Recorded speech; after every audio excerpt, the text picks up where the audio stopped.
Film animasi 3D India, pembuka Mahavatar Cinematic Universe, seri 7 bagian, berdasarkan Satya Yuga, era paling murni dalam kosmologi Hindu, di mana kebaikan dan kejahatan berhadapan langsung.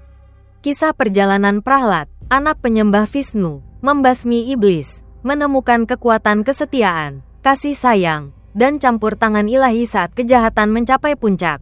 Suatu malam, saat bijak Kasyapa berdoa, istrinya Diti dibutakan nafsu, meminta anak. Kasyapa minta Diti sabar karena waktu tak tepat.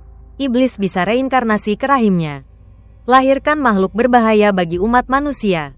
Tapi, terpikat kecantikan Diti yang ngotot, Kasyapa menyerah. Pagi berikutnya, Kasyapa sadar karena keras kepala Diti. Dua Daityas, musuh Vishnu yang akan ateror penyembahnya, reinkarnasi di rahimnya. Mereka akan hancurkan dunia. Tapi Vishnu akan musnahkan mereka saat dosa mereka memuncak. Meski ngeri, Diti lahirkan kembar iblis itu. Sukrakarya, guru klan iblis, ambil mereka, ajarkan ilmu hitam, dan mereka cepat kuasai kekuatan supranatural mengerikan. Saat dewasa, duo ini perang melawan kosmos. Siapa lawan mereka? Cari maut. Para dukun iblis gunakan ilmu hitam hidupkan orang mati. Perluas klan, bangun pasukan kuat untuk serang Vishnu. Di tempat lain, bertolak belakang dengan sarang iblis.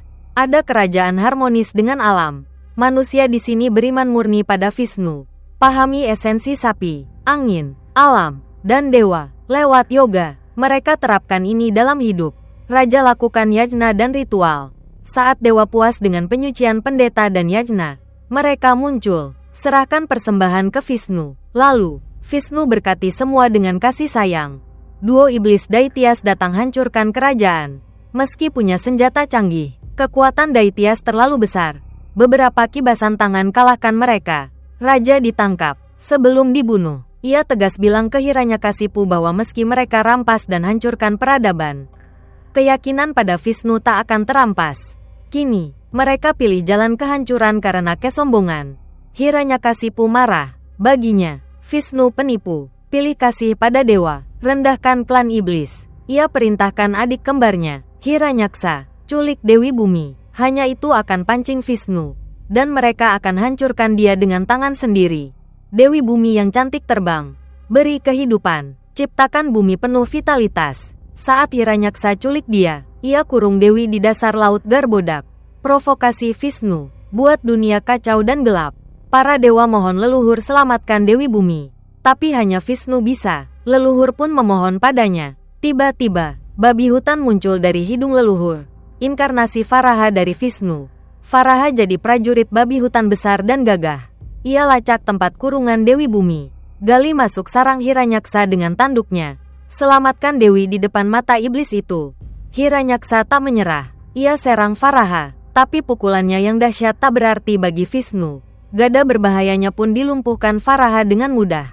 Hiranyaksa terlempar ke udara, kena tamparan keras Varaha, tapi tetap tangguh. Varaha ciptakan senjata, duel dengannya. Hiranyaksa terhempas ke batu, kesakitan. Hiranyaksa lempar asteroid ke Varaha, tekan babi hutan itu, dan serang bertubi-tubi. Tapi Varaha balas serang. Hiranyaksa keluarkan busur, tembakkan panah ganas. Tapi Varaha lenyapkan panah itu. Marah, Hiranyaksa gunakan sihir terakhir yang berbahaya. Tapi bagi Vishnu, membunuhnya cuma sepele. Ia hanya main-main tadi. Waktu habis. Vishnu hantam hingga mata Hiranyaksa melotot. Lalu injak dia ke dasar laut. Melihat kembarannya tewas, Hiranyakasipu sedih. Kebencian pada Vishnu membakar. Ia bersumpah, usai bunuh Vishnu, ia minum darahnya demi adiknya. Dengan dendam, ia ajak klan iblis bantai penyembah Vishnu. Pembantaian merajalela, tebar ketakutan. Para dewa sembunyi, rencanakan perang. Tapi Raja Indra, pemimpin dewa, khawatir soal penerus klan iblis. Meski bantai habis-habisan, Hiranyakasipu tak tenang karena pembunuh adiknya masih hidup. Ia tahu tak bisa lawan Vishnu. Sukrakarya sarankan Sembah Brahma untuk dapatkan anugerah. Untuk kalahkan Vishnu, Hiranyakasipu pergi ke Himalaya bertapa jadi dewa. Meski istri hamilnya, Kayadu, mohon ia tetap tinggal. Saat Hiranyakasipu bertapa di Himalaya, Raja Indra culik Kayadu dan anaknya. Beruntung, Narada tunjukkan jalan. Sadarkan Indra, Kayadu dibawa ke komunitas penyembah Vishnu. Di sana, Narada bimbing Kayadu ikuti ajaran Vishnu. Selama kehamilan, Kayadu dengan tulus melantunkan nama Vishnu, penuh bakti, dan mendengar kisah-kisah tentangnya. Janin dalam kandungannya ikut mendengar setiap hari, perlahan menyerap iman kuat pada Vishnu.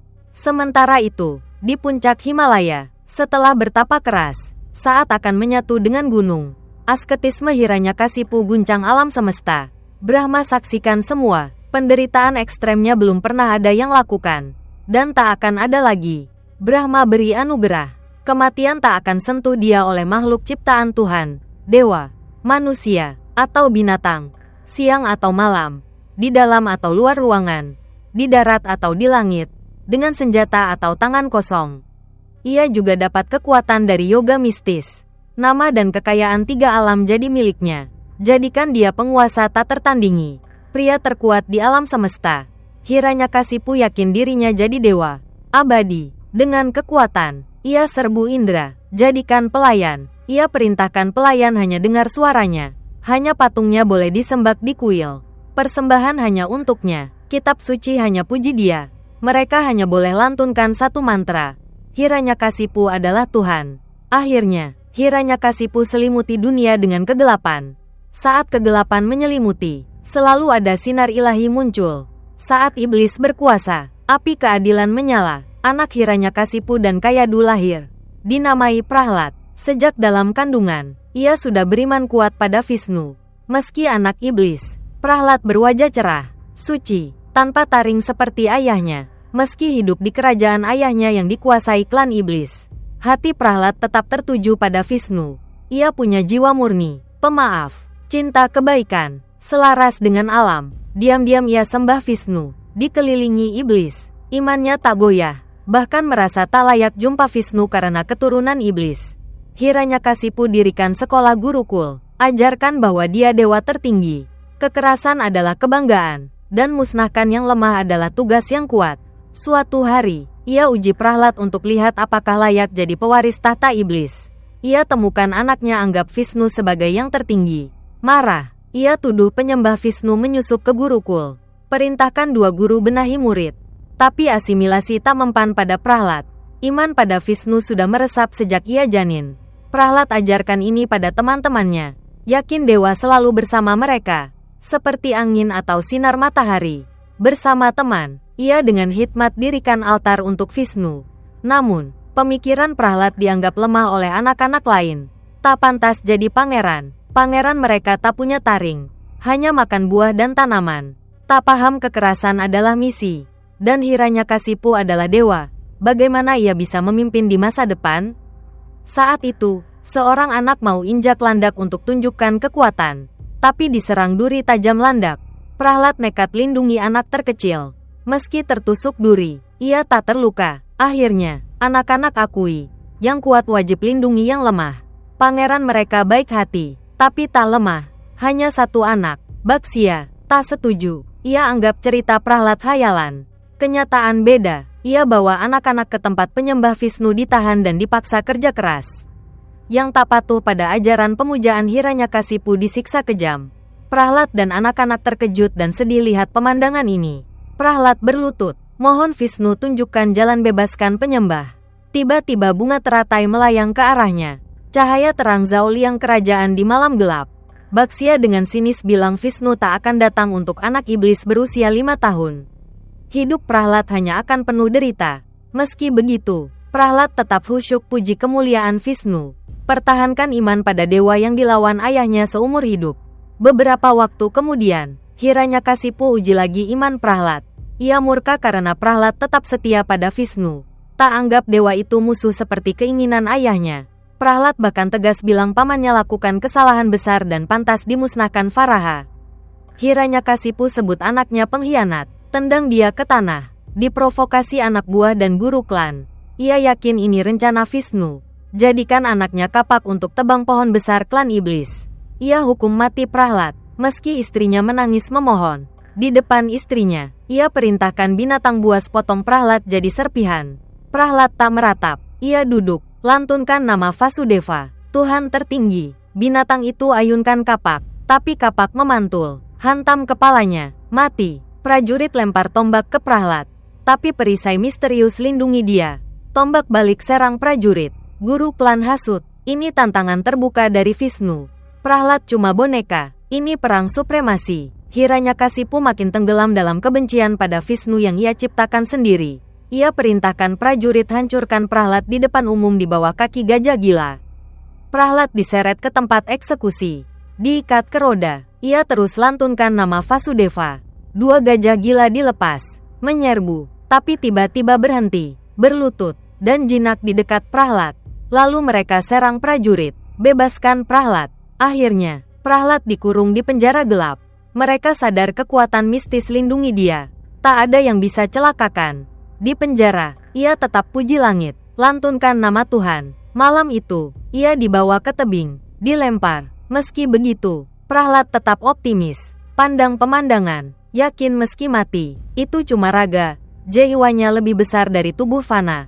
Di tempat Prahlad tiba, bunga mekar, sinar matahari bersinar. Meski diperlakukan kejam oleh ayahnya, ia tak membenci. Bahkan jika ia jatuh, tubuh hancur, atau Vishnu tak lindungi, ia tetap anggap Vishnu tuannya.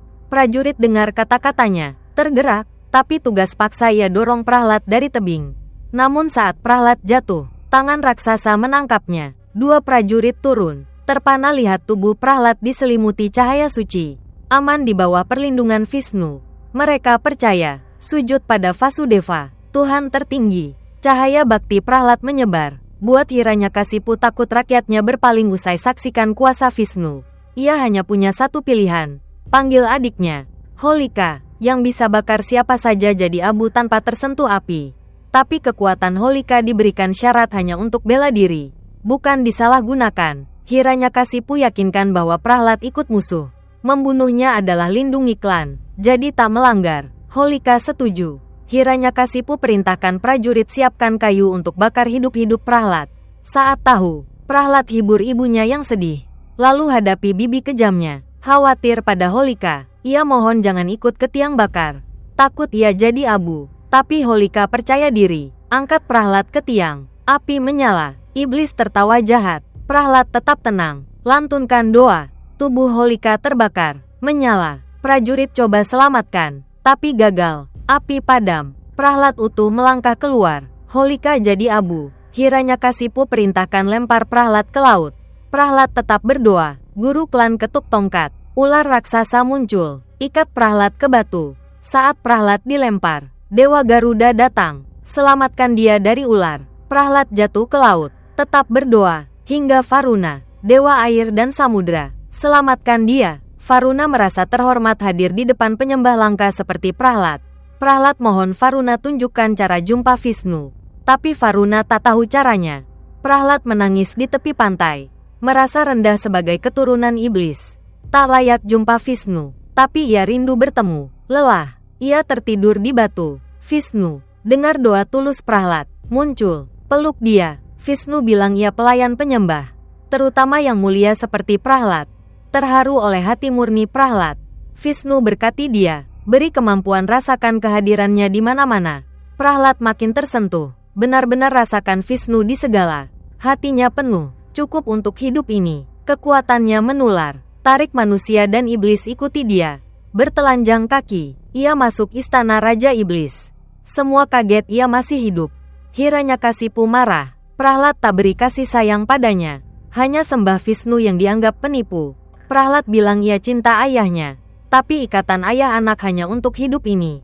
Vishnu adalah bapaknya lintas kehidupan, bahkan sayangi musuhnya jutaan kali lipat. Hiranyakasipu makin murka, ia tantang Prahlad panggil Vishnu muncul. Hari ini tentukan siapa Tuhan sejati. Prahlad bilang Vishnu ada di mana-mana, dalam setiap benda tak bernyawa di aula ini. Hiranyakasipu mengejek, jika Vishnu ada di mana-mana, apakah dia ada di tiang besar ini? Prahlad mengangguk. Hiranyakasipu memutuskan potong kepala anaknya sendiri untuk lihat apakah Vishnu muncul lagi. Ia hantam tiang hingga pecah. Tiba-tiba lantai retak. Narsimha muncul, setengah manusia, setengah singa, dengan 8 lengan. Hiranyakasipu yakin ini Vishnu, ingin habisi sendiri. Tapi Narsimha bilang Hiranyakasipu panggil kematian. Dan ia di sini untuk akhiri dia. Hiranyakasipu ayun senjata, serang Narsimha, tapi langsung terlempar. Keduanya bertarung. Narsimha patahkan pedangnya. Hiranyakasipu panggil senjata Brahma. 3 pedang menyerang Narsimha. Narsimha hindari dengan lincah, lalu hantam Hiranyakasipu keras. Hiranyakasipu sempat unggul, tendang perut Narsimha, tapi Narsimha tangkap kakinya, hempas ke lantai. Hiranyakasipu balas serang, tapi terlempar lagi. Narsimha tancap kuku, hujani pukulan. Baju zirah Hiranyakasipu terkelupas. Ia gunakan sihir menghilang dan ikat kaki Narsimha. Buat Nai terluka, Narsimha murka, mengaum, lempar Hiranyakasipu hingga kesakitan. Hiranyakasipu perintahkan prajurit serang, tapi 8 lengan Narsimha hempaskan mereka. Hiranyakasipu lenyap, prajurit serang Prahlad, tapi Narsimha buka jalan darah.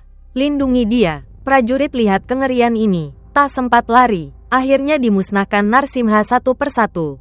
Hiranyakasipu babak belur, sembunyi di pohon, mau minum, tapi lihat Narsimha di mana-mana.